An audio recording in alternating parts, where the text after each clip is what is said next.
Hey, I tell you what, the Shooters Pod is the place. If you want NBL news, great banter, health tips, behind the scenes conversations about the NBL, whether it's from the media side or the players side, this is the place to be.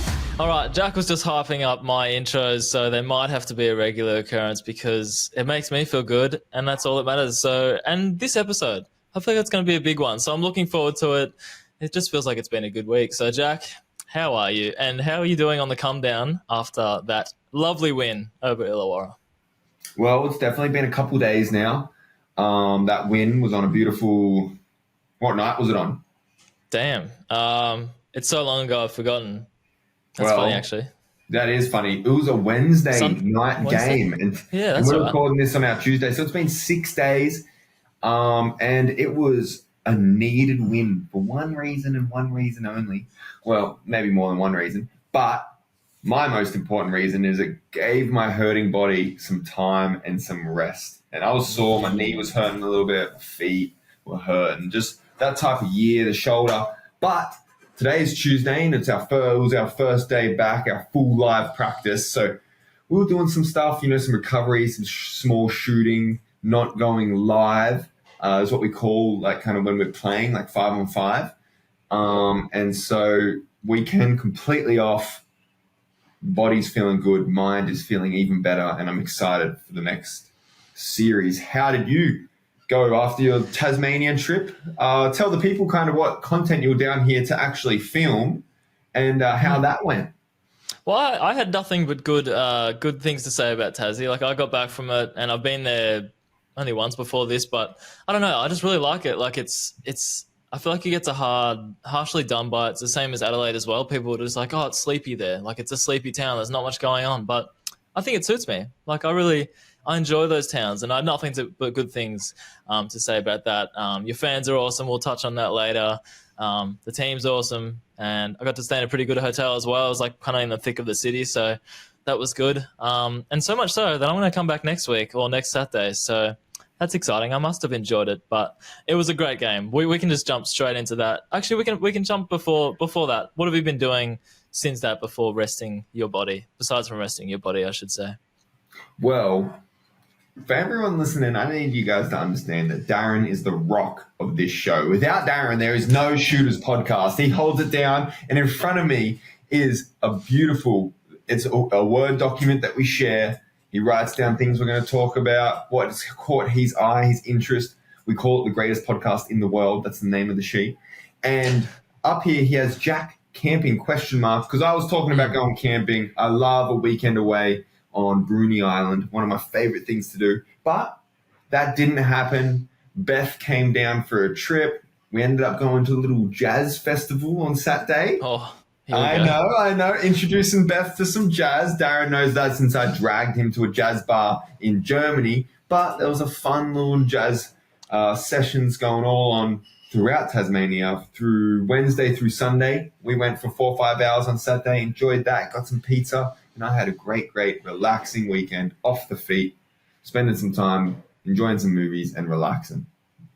That sounds great. I do like to jot down everything I want to touch on in that document. So I had to jot that down because I was just curious what that involved. But, a jazz festival or camping, I'd actually probably prefer the jazz stuff if I'm being honest. So good choice there. I just want to talk about the Tasmania Illawarra game because, look, I had a lot of notes about it because I was there. It was very enjoyable for many different reasons, but I even had basically just 4 little headlines that I just wanted to touch on because I couldn't go without mentioning them because I just wanted to bring it up. But anything you want to get started with off the bat? We will touch on that classic Lachie Olbrich issue. I'm going to call it an issue, but incident is the better word because people were talking about it and people were asking, they were even asking me what you thought of it and what your side of the story was. So we'll touch on that. Unless you wanted to get into that first up, because I always like it when you basically you listen to a podcast and you have a few things in your mind you want them to talk about, and if they touch that, firstly, you basically have they get some brownie points. Well, we'll get started straight on that then. Lachie Olbrich. First off, I need to make it very clear that me and him are actually friends, and we work out together in the off season. But I would like to say, in the heated battle of the moment, did I lose control a little bit, lose a little bit of emotions. Maybe not. Did I go a little Draymond Green on the situation? Maybe not. We're not throwing out any certainties. It's definitely been polarizing views from fans, media, family members. On one side, I'm getting text messages saying, love the physicality, go Jack the people's elbow. These are Tasmanian fans. And then from the other side, I'm getting death threat messages saying, I hope I never see you in Illawarra. You better watch yourself, you dirty dog. And so that has been polarizing. But really, when I look back on it, I thought he came down and punched me in the face, which he did not. So he came down with just a regular elbow that got me in the eye. Got a little bit of swelling, but that's all right. And then as I went down, I definitely just said, hey, let me try and fall on this man and, get him, let him know you better be careful if you're punching me in the face. But when I watched it back, really, I just bounced off him like I was a little pillow in a pillow fight. And he sat there with both arms around his head and having a good laugh at me. But it all worked out well. I got the unsportsmanlike foul, which gave him 4 free throws, and then we dapped each other up at the end, said no hard feelings. Just 2 big dogs out there competing, trying to win some basketball games. So am I proud of it? I'm not sure. I wouldn't do it again. But in the heat of the moment, it's hard to control yourself in those moments. And that's not an excuse. But, just a little land on the body, a little WWE move. Glad everyone's okay. And we both come out unscarred. And we move on. And that was a good insight. And I appreciate you for just being honest with that, because it's, it's always these things. People want to hear from your side. People want to hear what you have to say. But I thought you summed it up well. And I will say, now you're in the thick of it and I'm not in the thick of it. But even you talking about death threats or people coming at you online, like that is definitely a part of sport that's just, it's a bit crap. Like it's just, it doesn't matter what you do on a basketball court. Like that stuff is just like, it's too far and it doesn't need to be said. Anyway, it even annoyed me hearing about that stuff because it's just so unnecessary and it takes away from, like you said, it's sport. People get heated. Anyone that has played sport in any sort of environment, you take it a bit too far sometimes. You get caught up in the heat of the moment and you do certain things like you said. You're like, would I do it again? Probably not. But it happens in the moment because that's the beauty of sport and the beauty of competition at the end of the day. But anyway, we move on. Thanks for sharing your insights, of course. But I love that game. So I've got 4 points. If you're happy for me to just go ahead with them because I wanted to talk about them. I would love nothing more to hear you hit on your 4 points about the Tassie game, which was your second Tassie game at home. It was. So 1, elite atmosphere. I'm going to say it's probably the best stadium in-game feeling I've been at. I don't know what the last time I was there, the Sydney vibe was like when Sydney were in town. That was great, but there's just something about your crowd. It's like intimate. It's super loud. It's super it's like engaging. And I just love that. Anyway, great fans. I've just literally got written here, Jack is so good because you had a great game yourself. 26-11. And I said this to you like post game, but I think as I watch you more and more, the favorite thing that comes to mind is literally just like your patience. I've said this to you multiple times, but you just know how to play within yourself. And it's really cool to see. I don't know, you have games like that, especially with me in person. So I don't know how you felt out there, but how did you feel out there? Obviously, you kind of know when you're rolling and you kind of know the team's rolling, but it has to be a great feeling, right? Yeah, listen, right now I definitely feel like I'm playing my best basketball that I've ever played. I mean, we're just playing good team basketball, and that is definitely when I thrive my most, is when the ball is moving, like guys are passing the ball, we're not over-dribbling. We're quick into our actions, big magnates rolling aggressively towards the ring out of the pick and roll. I'm spacing, and then when Milt and me are in the pick and roll together or the pick and pop, it's tough to guard. We've found a good connection where at practice we'd be scoring regularly on it. We kind of have learnt each other's games, and it takes a long time to build a connection between guys. But for me, I'm just out there trying to be aggressive. So the way I think is, especially when I've got a really talented player I'm going at, is I'm going to make them defend. I'm going to put this ball on the floor, get 2 feet in the paint, and I think I can score on anyone. So if I'm making them work down the other end, then it's going to be harder for them down the other end. And it was a great battle. Little moments of one-on-one battles with me and Clark, but overall our team was moving on a string. Magnay was a beast, and it's just fun for me out there kind of especially in games like that when the adrenaline's pumping, the crowd's into it. You just don't really think. When I look back at the game, I can barely remember it. I'm just out there in that zone. That's what the athletes talk about, the pianist players talk about, pianists. I'm not sure what the word is. It's what Formula One drivers talk about, is when you're in that zone. You're not thinking, your body takes over and you're almost not even there. It's a cool thing to listen to. And just touching on that, I think you said playmaking before. I know you get excited out there, but I reckon one of the most exciting moments during that game for you, as in your reaction to it, was it was just like a playmaking moment. I think you were patient, you waited the right moment, you did a little move and you got Shawnee Mack open for a 3. And I could just tell you loved that. So that was kind of cool. I'm surprised you only finished with 1 assist as well, because it felt like you did that a fair few times. But upon reflection, when we watched the video back, I had 3 assists. So at times it is a thing that has made a mistake. There was no dribbles, straight passes to shots, but that's how it goes sometimes. That's sport. Players aren't perfect, coaches aren't perfect, refs aren't perfect, and sideline doing stats aren't perfect. That's a good point. I'm glad you brought that up. Actually. And Tassie love you. I don't know if I said this to you as well. I'm basically having the same conversation as I did after the game. But anyway, those people adore you in there. Like they absolutely love you, and it's cool to see. Anyway, thirdly, Magna is incredible. He just had moments of, I don't know, he was just doing everything, just like dominating passages of play. I think you called it was his best game of his career. Can't argue with that. The fan love. You said I was a B celebrity in Tassie now, because there was a fair few people that came up to me. But honestly, it was pretty cool. Just walking through the stands, taking a few photos, taking a few videos, and then you just get tapped on the shoulder, and it's like, "Hey, Darren, love the pod. We'll listen to it every week." And I'm like, "Thank you." Like, didn't even know their name sometimes, but it was really quite nice. I really enjoyed it. It was good. Well, you heard it here first, guys. If you ever get the chance to interact with Darren, or you see Darren, we want you to call out his name, embarrass him, ask for a photo, all of the above, because it's very special. I enjoyed it. I don't really like the spotlight too much, so forgive me if I'm a bit, I'll be warm, but I probably won't sit there and chat for 10 straight minutes. Let's put it that way. I think that was my fourth points.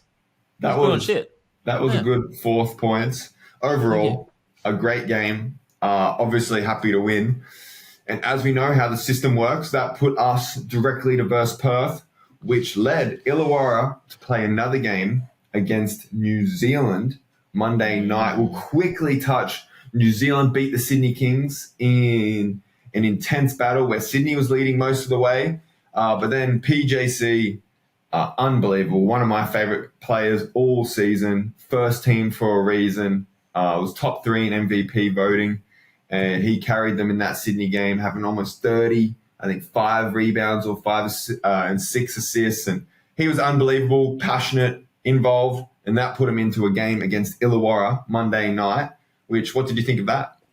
I was going to quickly, you said passionate. What did you make of I think we were actually staring at the screen at the same time, but PJC going up to the commentators post-game. I had to go back to my hotel and watch it again because I didn't get the full context of it. But as a player, what did you think of that moment? So for anyone that didn't see it, it was pretty much, you probably saw it if you're an NBL fan, but it was a passionate win. After he got the win, he still shook hands after it, but his main focus was almost like going over to the commentary team and Jack Hebron and Derek Rucker. And I wish I knew what he said. I don't know if he actually did say anything. I think Jack Hebron was telling us in the office the other day that I think he was just kind of yelling, the classic, like, let's go, that type of stuff. But to be a fly on the wall at that moment, I would have loved. But what did you make of that?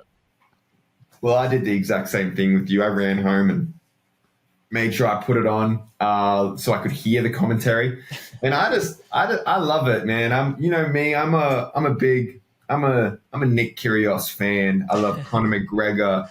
I like Draymond Green. I like dudes that are unapologetically themselves, that get lost in the intensity of the moment, that the adrenaline's going. They say, I'm just going to do me. I'm going to be me. I'm going to break some cultural and norms, and I'm just going to let it out. And so I always support it.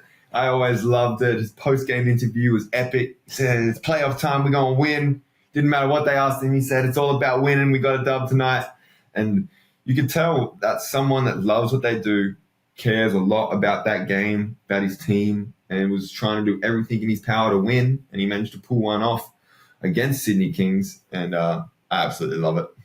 It was a great moment, and at the top of everything, like you said, it just shows how much he cares. But yes, that did lead him into. Did you get to watch the game last night, Illawarra versus New Zealand? Because it was. Look, I'm going to say it wasn't the prettiest thing to watch at times. Like, there were, like, turnovers galore. My dad was texting me just saying, like, what the hell are they doing out there? I think his direct words were literally, like, do they not know that their season's on the line? Like, why are they passing it to the opposition every second possession? But that's just the way it goes under pressure sometimes. But it was chaotic, but it ended up being, like, an elite game to watch, I thought. It was a great one. The thing I absolutely love about playoff games is you never know how they're going to go. When the pressure is turned up, it can turn scrappy, it can turn ugly, a dogfight, a wrestle, players making silly plays that have you shaking your head, or it can go the other direction where it's beautiful basketball. One team's dominating the other team, they're moving the ball, they're crisp, they're on point, and that game was definitely a dogfight. I mean, credit to Illawarra, who were up most of the game. They lost the lead at a little bit of the end, but at one point, 18 turnovers. I think they ended with a bit higher than that. Shot the three ball not very well. You look at all the stats and you say, how'd they win this game? And sometimes energy plays, Hickey doing his thing out there, being a beast, and they found a way to win. It's not always pretty, but at the end of the day, it's irrelevant at this point in the year. A win is a win and a loss is a loss, and Illawarra just found a way to pull it over the line. Yeah, I honestly didn't know what was going to happen in the end, but yeah, you touched on Hickey. Like, I love the story of him in the past few games. Like, I brought him up a few times, but Justin Tatum was like, "Nah, you're starting," because in my mind, I wanted to see how he would go defending PJC, because that's the matchup people kept sort of talking about, because he did a similar thing with Bryce Cotton a few weeks ago, but Justin Tatum was like, "No, you're starting," and I love that from him. Like, he's not afraid to, like, mix it up. He put Bawali Bales in at the last few minutes, who hadn't seen a second up until that point. So little things like that where you're just like, that's bold. I like it. And it's almost like if it pays off, it makes you sort of root for that team a bit more, because it's a different type of strategy. So I enjoy those moments. And Justin Robinson I also enjoy, because I was thinking to myself through the game, like, I'm always going to support someone he hung around the entire season last season after playing like one game, then getting injured, came back for a reason, and hit a hell of a game last night. So you can't help but to, like, just go after those guys and celebrate them, especially when they play big. 100%. I mean, Justin Robinson, 14 out of 14 free throws, was hitting big three-pointers, getting to the front of the rim and making layups, and he was the one that carried them. Sam Froling had a great game, but Justin Robinson was the motor for them that night, picking up full court, being a dog, and he found a way, and he got it done. And then on the other end, tough to what for me watching Will McDowell-White. He rolled his ankle in the second quarter, tried to get back out there and give it a go, and wasn't moving very well.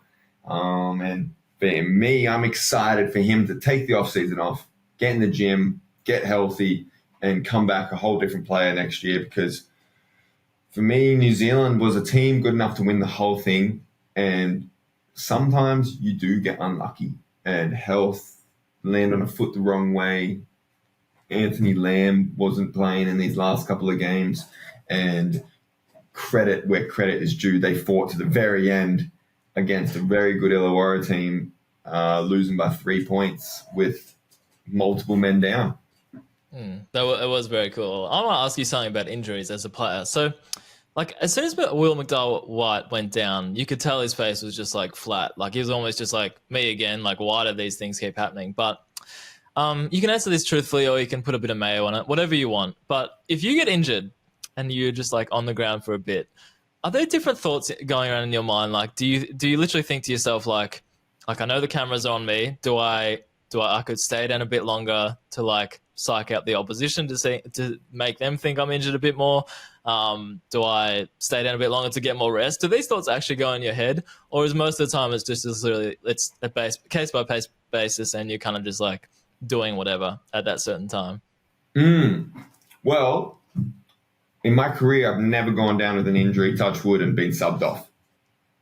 Haven't rolled an ankle. I don't tape my ankles. I just do a lot of ankle work. I don't jump high enough really to get many injuries.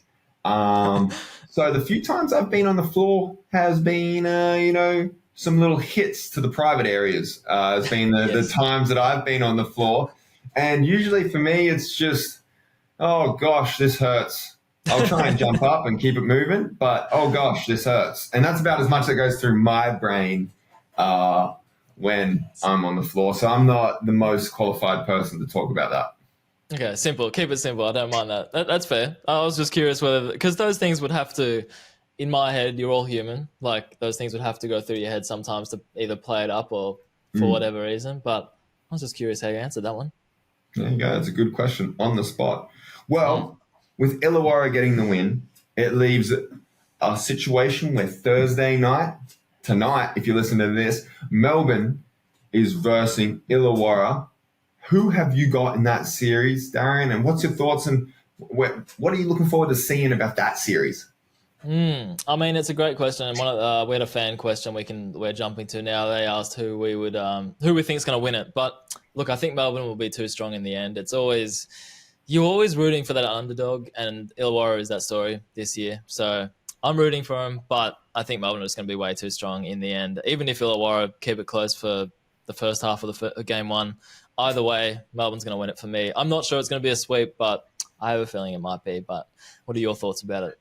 Darren calling sweep. You heard it here first. It's true. I got to go with Melbourne too. I just think for me, a big story that hasn't really been talked about a lot is Gary Clark's ankle injury. He's definitely moving a little differently. He played well against us. He made shots, but he's definitely not driving with the same pace in which he usually does, defending with the same demeanor that he usually plays with. And so for me, that's a big part of the season. And then it's going to be very exciting to see this first game for Melbourne versus Illawarra with the age-old debate that always comes up in all sports is 3 weeks off with no games. How is it going to affect that first quarter, that first half? But I'm still backing in Melbourne at home and the experience that they have as a team, as a club, coaching staff on winning big playoff games. It is a super weird one, just having that amount of time off, but we'll see how they go. That leads us to your game Friday night. You got your wish. You said I want to match up with Bryce Cotton in Perth just to see how you guys can go and what happened, but Friday night, it's going to be 9:30 my time, but I'll stay up for it, of course. They're always weird ones, those Perth times, especially for our digital team that work those and stay up for the press conferences after and deliver it to all the teams. It's a late one, so shout out to them, but this series is going to be a great one. I'm going to be there game 2, which we can touch on later. But game 1, how are we feeling? I don't know. Are you confident? Obviously you're confident. It would be funny if you're just like, you know what, Darren? I'm not feeling confident. I don't think we can do this. And anyway, continue on. I like that. Well, I'm not going to give off any game plans in case we've got any spies listening. And if you are, then welcome to the podcast. I hope you're enjoying it. I hope you're enjoying it. Yeah. Yeah, but I'm not going to give off any little secrets. But everyone's healthy. The minds are feeling good. We're enjoying showing up to work every single day. 5 games in a row, W's. So we're confident. We're in a good place. Whenever you verse Bryce Cotton, you're never taking them easy. You're never taking a day off. You're preparing for one of the greatest NBL players of all time. It's going to be an exciting game. But what I am just as excited for is, Darren, let's touch on it now. The Ant Army won you over so much that you planned a holiday to come down for game 2 of the semifinals. Give us a quick recap of that until we go into the hype up and grateful for. It's true. Well, yes, I couldn't resist Tasmania the second time. I can call it my second home for now just because I do enjoy it. I do enjoy my 2 occasions there, but I'm going to make it a third because every time I go somewhere for like finals or NBL games, Jess is always like, can I come? She's always like, she's much more of a traveler than me. So this time we're just going to make it a trip. We're going to make it a little bit of a 5-night getaway. We'll just both be working, same old. But I believe your game 2 falls on a public holiday. So we might be able to just relax and enjoy that day as well. So that'll be good. Game that night, stay a few more nights in Tassie and just, enjoy the city because, when you're there, like I was only there one night, and you kind of just like working, go to the game. That's cool. But hopefully we can experience a bit more Tasmania. So if you have any recommendations, gladly put my hand up and go there, see how that goes. But yeah, I'm looking forward to it. It should be good. Well, you heard him here first. Send him some recommendations of what you guys would do in Hobart or / Tasmania. We do have some other things to note. I was a bit ambitious jumping up to the hype up and grateful for. There's been some news breaking around the NBL that's not playoff bound. Take us away with it, Darren. There's always something happening. So Jalen Galloway signing with Milwaukee. Love that story. Love when I always enjoy it when there's success stories, as in, you know, Americans or someone comes from the NBL to the NBA. Cool, that's great. But when it's Aussies and like people that have been around the league for a while, even better. It's just a cool story. So he signed with Milwaukee. It's a bit of a weird one because I'm kind of used to, like, say Xavier Cooks, for example, last year. He goes to a team that's like down the bottom. You're like, okay, he might get minutes. But Galloway actually going to Milwaukee, I'm like, what's actually going to happen with that? But love the story nonetheless. Did you see this happening? Because I know during the season people kept mentioning it as a possibility, but I wasn't sure myself. Well, a little bit. He is Mogul Gang, so me and him are with the same agencies or agent. So there was always some rumors in the works, a few things here and there. But, I mean, his improvement this year was unbelievable. An incredible athlete. He signs a 2-way deal in the NBA, which is the equivalent of a development spot in the NBL. So it's for young fellas. You spend more time in the NBA G League, and then you will play a certain amount of games or spend a certain amount of days in the regular Milwaukee Buck team. But that's super exciting, and, you know, he's taking that next step to achieving every child's dream.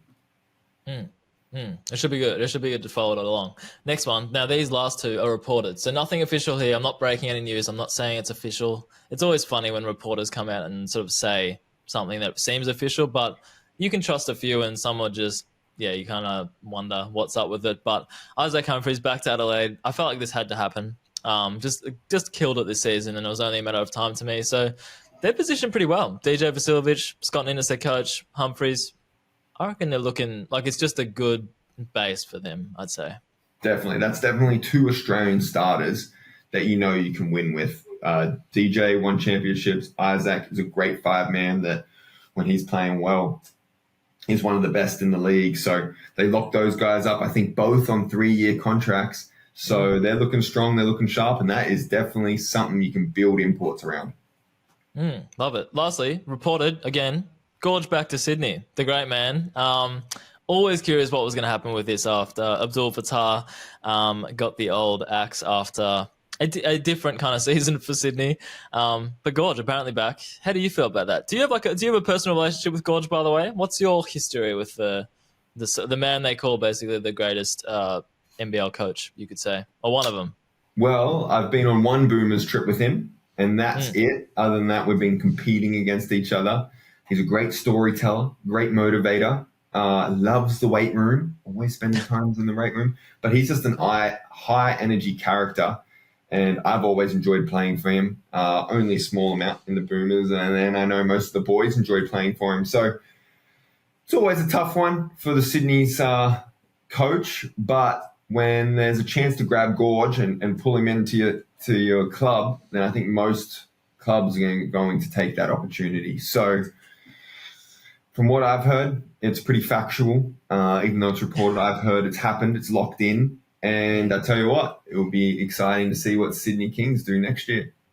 I reckon it will be. I reckon you are correct. I think it is factual as well. Now, you were keen to go into the hype up, so take it away. Mine's pretty simple, but you go first, my good friend. Hype someone up. I just want to hype someone up. Go on a bit of a rant. Anyone that's caught our attention, just give him some love. This is a strange hype up. Random hype up. Oh. Yes, random hype up. But I'm actually hyping up Melbourne United and Perth Wildcats because you haven't seen a lot of them, not much of them. But while the rest of these play-ins have been happening, which technically aren't playoffs, there was 2 teams sitting on top, preparing some basketball games, gave themselves almost a 3-week holiday, which could be a gift or a curse. But it just shows the importance of the regular season. Illawarra coming fourth could have been eliminated from the playoffs, not even making the playoffs by the 6th place team. It came down to one shot. But I'm hyping up how hard it was this season with how close all these teams were to sit on top, to be top 2, to lock in those playoff spots and be waiting, watching, studying, and preparing for official playoff basketball to start this Thursday night. It's a weird thing to be in, but I'm sure they're not complaining at all. Now I was my hype up.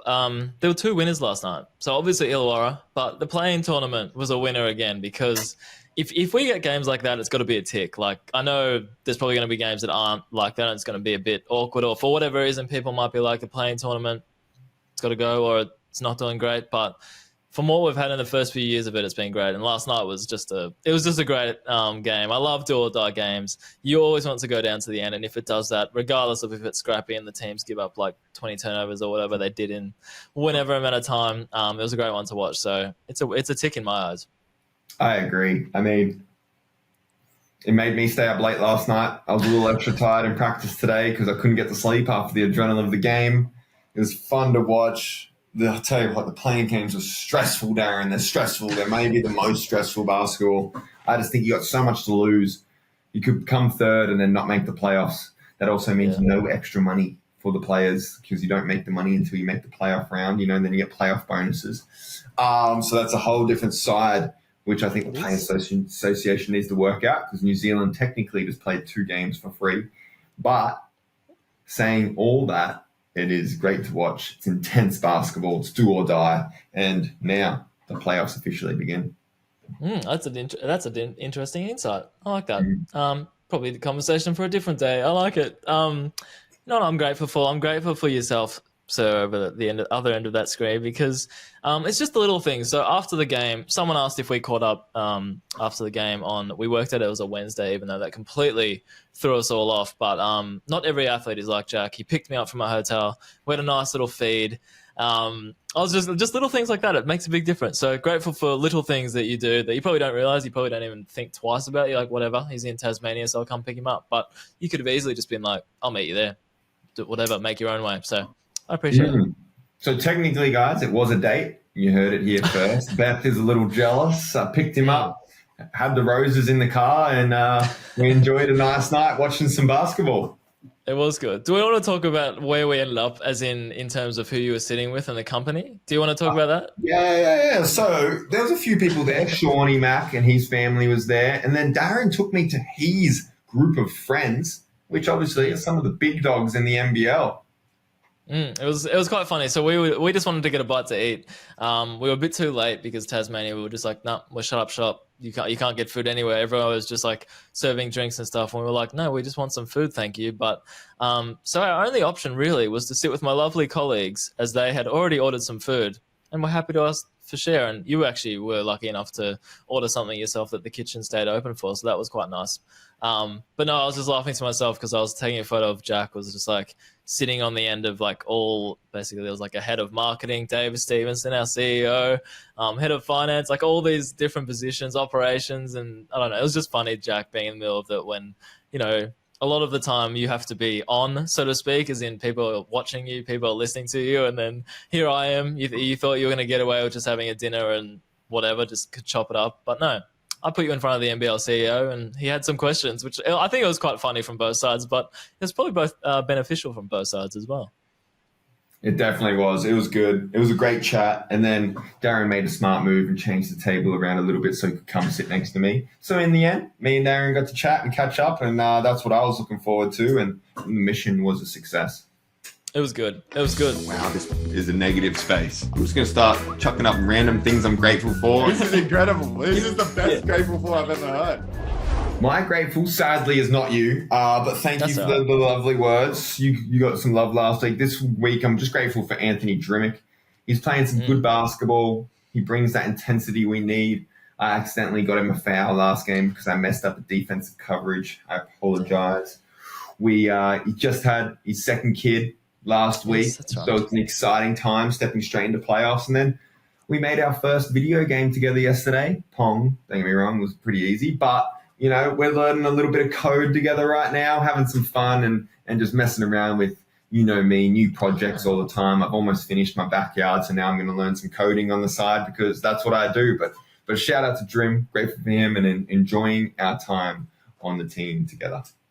Geez, speaking of stressful, like the playing tournament for one, but having a kid the next, in the same amount of time, I don't know, different types of stress, I'm sure. But there you go. Get your coding on. Jess is a coder, so maybe you can develop some software together. That's a wrap. I was excited to chat with you this week. Not like I'm not every other week, but felt like there was a lot on, and I felt like you were, you were the man in the spotlight. Tassie were in the spotlight this week, and it was a huge win. So, let's do it again next week with some more Star Islands, shall we? Next Tuesday, wow, it could be a solo episode, maybe.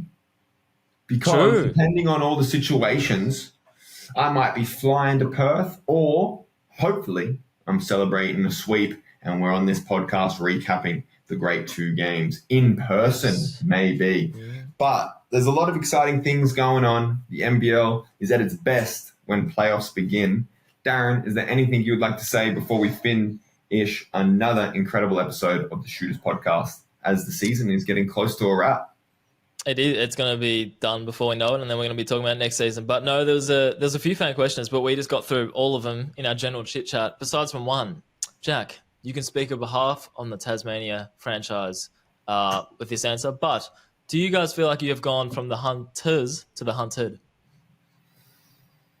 I would say in one particular way during the regular season, I feel that teams embrace the physicality more against us than other teams. So when they come in, they know that because we're going to be physical, because we're going to be in your face, if you don't bring that energy, we'll blow you out by 20. So I think teams turn that up, and then we get into a lot of dogfights versus them then going the next week and then playing fast style basketball, free spirit, letting guys move around, no physicality. And I would say that happened during the regular season a lot this year. I don't know if that would be the hunted versus the hunter. I would just say that teams know the style of basketball we play. They have to switch on their style of play.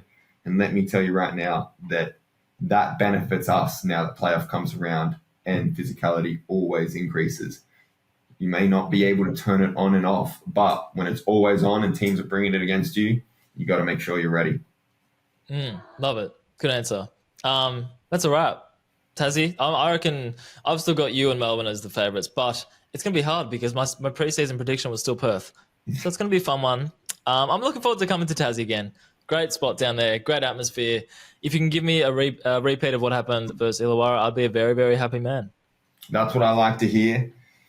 The Jack Jumpers, in their short career, have not won a first game of a playoff series yet. So wow. I'm hoping that we can get our first closeout game in the Jack Jumpers building. That's what I'm looking forward to. But if you're listening to the Shooters Podcast with Darren and Jack, thank you very much. I hope you're having another great week. Enjoy that Melbourne versus Hawks game tonight. And I tell you what, if you're dedicated enough to stay up to 11 p.m. watching some Jackies versus Perth, I love ya. Let's go Jackies.